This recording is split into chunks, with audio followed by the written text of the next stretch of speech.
Alright, so I really didn't film any of it. It took me about 15 minutes to get out of my spot this morning. I started the truck, let it idle for a little bit.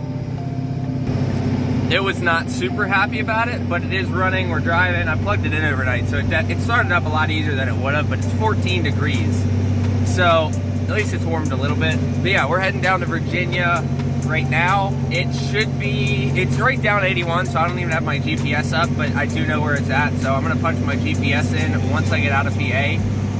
But we know where we're going. So let's get these two cars. It is 14 degrees, so we're gonna be picking up 2 inops in cold weather. All right, well, found the 2 vehicles I'm looking for. Look at this thing. So these are light, so should keep me right under 26,000. Oh yeah, so this one I'll winch up first. This one is completely missing the door, it's right there. This one has a broken tie rod. They did warn me about it. It looks like I'll be able to, there's plenty of room, so I'm gonna flip this thing around and pretty much do what I need to do. But the whole cab is shifted on this truck, so let's get it. All right, so it's pretty dang cold out here. I got here and the second I pulled in and I just let the truck idle for about a minute, and that shit went from like 190 degrees down to like 160, 155-ish. So I put the exhaust brake on, should be good there. I'm gonna let this thing run the whole time because it is really cold. It's 18 right now. It's really cold, and I need the winch to feed off of the driver's side battery. So with the alternator charging, that'll happen. I gotta go around and get pictures of these things, and I gotta do that with gloves on. So this is the adventure. I'm gonna try to film as much as possible. We'll see, let's go. All right, like I said, not shutting the truck off at all, but you guys can see that we got one up on. This was the easy one. So I'm gonna get this thing strapped down a while. This one is going to be an absolute nightmare. I have no idea how I'm gonna do this. I know I'm gonna ratchet strap the suspension so I can bring this tie rod right here close to the other one. You can see right here, this tie rod is snapped, pulled right out. So I'm gonna try to see if I can't get a ratchet strap somewhere in there. But this thing, the cab is so shifted. I mean, the frame itself, oh no, never mind, the frame's bent. Holy, yeah. Frame's bent. This thing is definitely totaled. Bad cab, bad bed, bad frame. This thing is headed to the scrapyard. Then I'll throw the door, you guys can see, I'll throw the door in the bed. We should be all right. This here we'll have to do something with. But this one's gonna be a little interesting. The only thing good in this thing is probably that, I don't know if that's a 5.3 or 6.0. I don't know anything about the GMs, but they had 2 decent motors. So start grabbing all the scrap for it. Hopefully, okay, the cab is okay. And they really took that frame out. So we'll see. As long as I can get that wheel straight and to stay straight, we'll be all right. Unfortunately, it's gonna be a little bit of tongue weight on this thing, but you gotta do what you gotta do. This thing's only going like a couple 100 miles. So we'll drop this today, and then we're gonna head to Copart. All right, we got backed up to it. Truck's still idling in the background because it's still cold. So, we're gonna get this one lined up to that. You guys can see my breath. Camera being stupid. Sorry you can see my breath behind the camera, but yeah. So I'm gonna try to bring that over with a ratchet strap right now, and we'll see how it goes. All right. So as you guys can see, look at that. So one wheel's going one way. I decided just to try it. So I decided just to go for it and see what would happen. And it's actually working pretty well. Getting over these might be a little interesting. Just for the security, I'm gonna pull those over.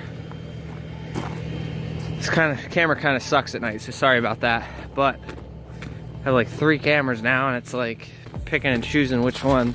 Bring the GoPro out once it gets light. But It's doing pretty well. I'm hoping that them both being out like that, it's just gonna pull it straight, and then if I have to reverse snatch block it, whatever. But the back is fine. So I'm just gonna keep running it. We'll see what happens, and we'll go from there. I'll get back to you in a little bit.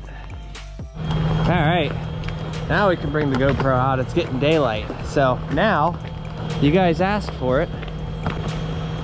I'll give you guys about this angle right here, and I'm just gonna keep winching this thing back up on.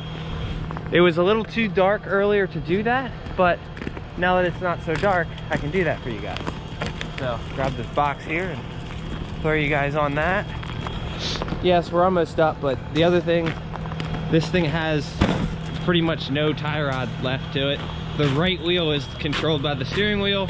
The left wheel is just floating. So we're doing all right. I'm frozen, my snot's frozen. Screw it. Came out here today to work.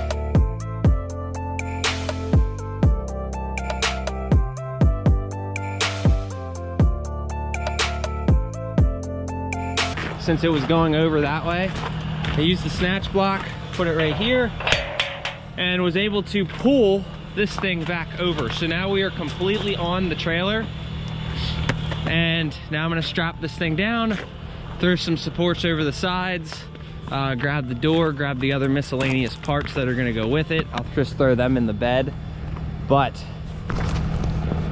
you guys wanted it, so I'm gonna answer. And I'm gonna do the time lapses, throw the camera up for you guys so you can see it. But that's all we're gonna need with the winch. Sorry, my lips are probably purple at this point. I've been out here for a little bit. Gonna have to throw some air in the bags as well. But besides that, strap down, get the hell out of here. Well, there she is, smoking. Obviously blue smoke because I'm literally burning oil. But here she is, so strapped down, tied down, everything. This one's winched. That hood is tied. I have a strap on the other side. I have a strap back here to keep all the other stuff in. So we got that. And I got the strap here to hold this door in. And I pulled anything out that was loose up in there. So, we're good. Gonna get out of here, fill out the BOL. We're good to go. So, I don't even know where I'm going. Somewhere in Smock. So he says this gets to a pretty busy street right here coming from the left, so I'm just gonna have to make my way out, but not too bad. Hit 2 bumps, so we bottomed out the trailer twice in this parking lot like he said was gonna happen. So oh wait, I gotta go left actually. Cool, I gotta go left. So whatever, let's get out of here and I'll see you when we get there. All right, we're getting our mud flap fuel now. You guys can see on running waste oil what it does to the exhaust. Not a big deal, it is what it is. All right, so we'll see what the first fill up costs us. We're at $146 right now for 44 gallons. So, not doing too bad. So everything's doing all right back there. Nothing's moved, nothing's shifted. So we're just gonna keep pulling forward. We got about 2 hours, I believe it was, on the GPS, and then we are dropping. Then we gotta drive 50 minutes north, pick that up, but yeah, it looks like we'll be dropping by like 11 o'clock. Forgot to say, I got 801 miles that tank, and that tank, I only put, that was where I put the $15 in, and I still had half, it was like, I put less than 70 gallons in. So we had still more than half a tank in it. All right, decided to get out, check everything out. Going down that mountain in PA on, I think it's 40, and you have to go like 10 miles an hour the whole way. But you guys can see here, look at this thing. Oh yeah, didn't lose anything out back, not that we're going to, but figure this is a good spot to stop, check everything out. This is our life now. Daily, home every day, little bit of wind going on here. These things seem to pick up all of the road grime. But what do you guys think about these things? They should be, I don't know, they're not super heavy. I'll probably weigh right at 26,000 right now. So go drop this thing off. We're like 20 minutes away, 15-20 minutes away. So I'm gonna stop, pop the hood, make sure we don't have any leaks, and go from there. All right, so two things while we're dialing this thing in. One, this turbo is very old. I had it a long time ago on our 2012, and the problem with it, we didn't know if it was the turbo or the actuator that failed, so we just replaced the whole thing and we had it laying around, and I threw it on this truck. But at some point, you guys will be able to hear, we're probably gonna need to replace it soon. Listen.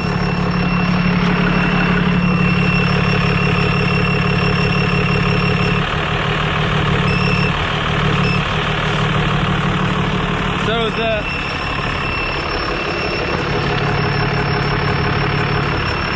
give me a second. So what I was trying to say was, under like low RPM and high exhaust pressure, the intake side, the turbine is actually hitting the housing itself. So it only happens at very low RPM, like low oil pressure, low and high exhaust pressure. So like when the exhaust brake is on, especially on a cold morning, it does that. And also we were leaking a little bit of fuel from the glow shift thing. So I'm gonna sit here and watch this for about 5 minutes, because it was like dripping to the point where like you could definitely see it. And noticeably, I just went through, in like 70-80 miles, I went through, I think I'm at 3/4 of a tank now, and that is absolutely ridiculous. There's something up there. I'm used to getting at least 150 miles before I get to 3/4 of a tank. So the fact that I was able to take that much off is pretty insane. That's not good. So yeah, fix that. We should be good back in business.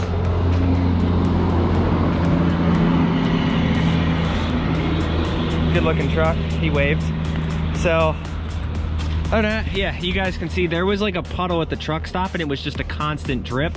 And I was like, oh, well, if I can get 800 miles out of that last tank of diesel, whatever, you know, I wasn't super worried about it. But then I filled it up with actual diesel instead of oil. And wow, the diesel goes through way sooner than the oil would, because the oil's thicker, so it's leaking, but it's not gonna be as bad. So that's basically what's going on. I just wanted to check it. And at some point, the turbo's not bad yet, but we definitely will be looking into a replacement at some point. There you go, we're about 15 minutes away, 12 miles. I drove, look how bad this is, right? 107 miles and I'm under 3/4 of a tank. That is brutal. Something about going down the mountain at 10 miles an hour in first gear because they told you have to. Then you look up there. Oof. My poor first gear, look at this. They literally want you to do 10 miles an hour. There's an actual semi behind me doing the same thing. It's like, but if you put it in second, I'm doing like 25 and it just keeps going. First actually holds the truck back. So, thank you, government, for keeping us safe. All right, we have successfully made it. I guess we're gonna be dropping them off in there. These things are pretty messed up. But I think we're like 50 minutes from the Copart. So hopefully, I scheduled the appointment for 3 just in case something happened, because I don't quite trust this truck yet, because I did just do a shitload of work to it. Hopefully they have spots sooner. I'll reschedule something sooner when I get there. But I just wanted to make sure and be safe and know that I wasn't gonna like be late and miss it. So that's kind of why you got to be super careful with coordinating these cars. If I have to wait till 3, whatever, it's not a big deal. But I'd rather have to wait around a little bit than not be able to take the load, especially for what these are paying, because this one's paying $1,400 and then the one I'm picking up today is $1,000. So here's $2,400 in basically a day and a half, one full work day and 2.5 extra hours of drive time. So it's really not all that bad. This week is gonna be a killer week. Hopefully it keeps up that way, but I also have something, once I drop those cars tomorrow, I'm picking up something in New Jersey and bringing that back home, and then I'll be shooting out to West Virginia Friday, and then hopefully find something to come back. So we'll see. We'll see how this goes. But I love these inops because they pay so well for what it is.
Hey, now we're all right.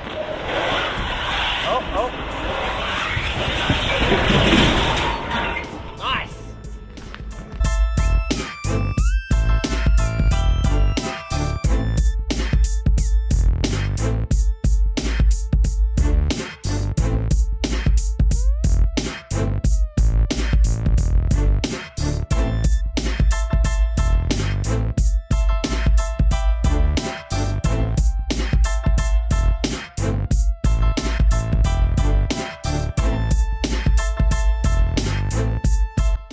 All right, so these things are going to scrap. That's why we're doing it this way. But basically what needs to happen is he's gonna get a forklift. We're gonna lift the front end and just drive out from underneath of it.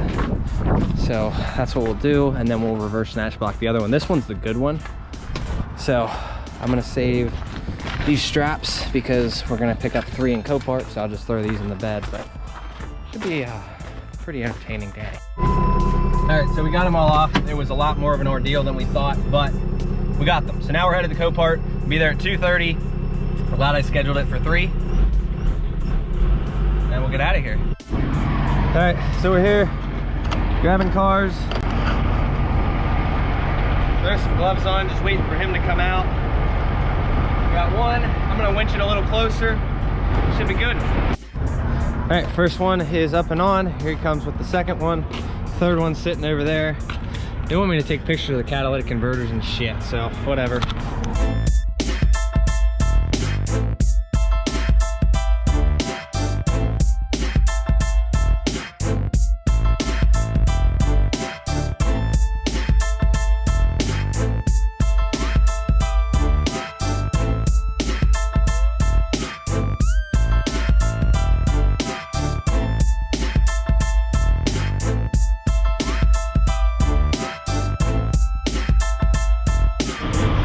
So, sorry for not filming any of that, but this was the boring part, was just strapping it down.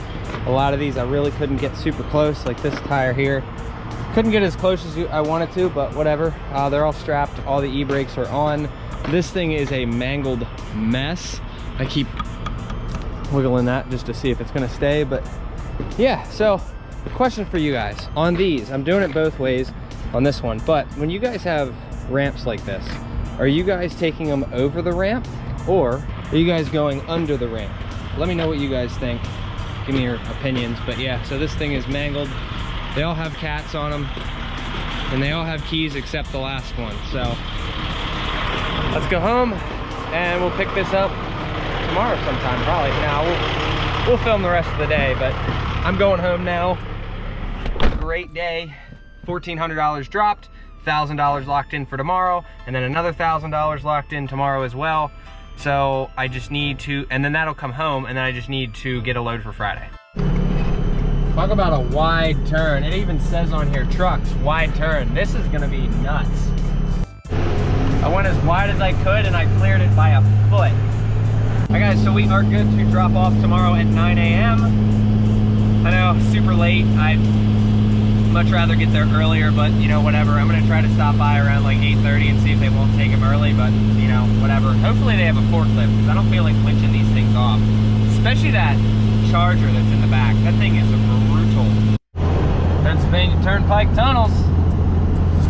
They're great.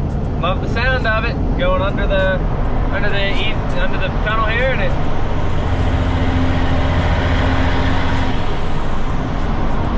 sweet. Okay, so I'm really not supposed to do this because I have the dually here in the spot, and then I have the whole trailer here, and it sticks way out. So I'm picking this up around like 4:30 tomorrow morning. I'm just tired of parking it at the house and trying to plug the truck in. I got to use 3 extension cords to get it, so I'm gonna let it sit here. Hopefully they don't complain, but I'm gonna have it out before they open anyway. So we're gonna go drop them tomorrow, like I said, first thing.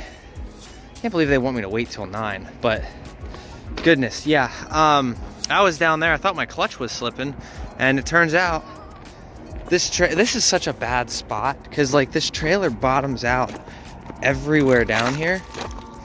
Like, it's bottoming out on any of this back down here.